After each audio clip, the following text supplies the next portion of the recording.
A Mississippi man named James McGrew was sentenced on Friday to 6.5 years in federal prison by Judge Beryl Howell for participating in the 2021 assault on the Capitol driven by Donald Trump's incitement and brazen lies.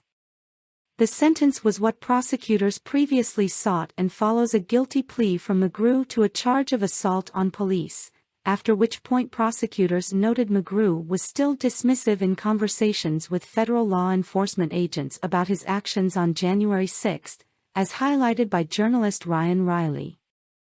During the interview, McGrew attempted to either justify or deny responsibility for his actions on January 6, including conduct he had admitted to during his Rule 11 hearing, a government sentencing memo said, describing a sit-down between McGrew and the FBI months after he pleaded guilty. The memo highlighted what prosecutors called a lack of remorse on McGrew's part for what were repeated, and documented, instances of violence against police. After repeated physical altercations with police inside of the Capitol, McGrew then joined violence at the Lower West Terrace Tunnel, which continues to consistently come up in discussions of some of the most damaging violence seen that day. McGrew hurled what the Justice Department described as a wooden handrail, with metal brackets still affixed, towards police, evidently striking officers. The department noted via a press release from the Office of the U.S. Attorney for Washington, D.C., that the railing was nearly as long as McGrew is tall and that he threw it with the metal bracketing facing police. The handrail appeared to hit the shield or visor of an officer, that release added.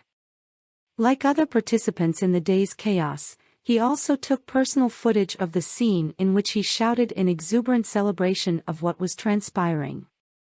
The large number of rioters who have also posted footage like that to social media, helping to incriminate themselves, remains remarkable.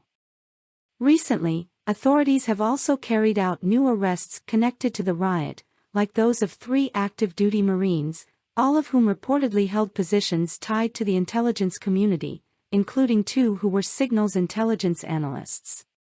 That group didn't appear to have been accused of violence, although they evidently went inside the building.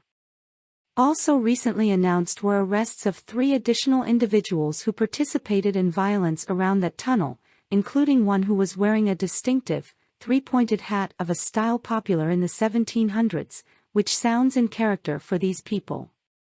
A former crew member for a squadron in the U.S. Marines whose responsibilities included presidential travel by helicopter on what is known as Marine One was also recently sentenced to just over a year in prison for joining the riot.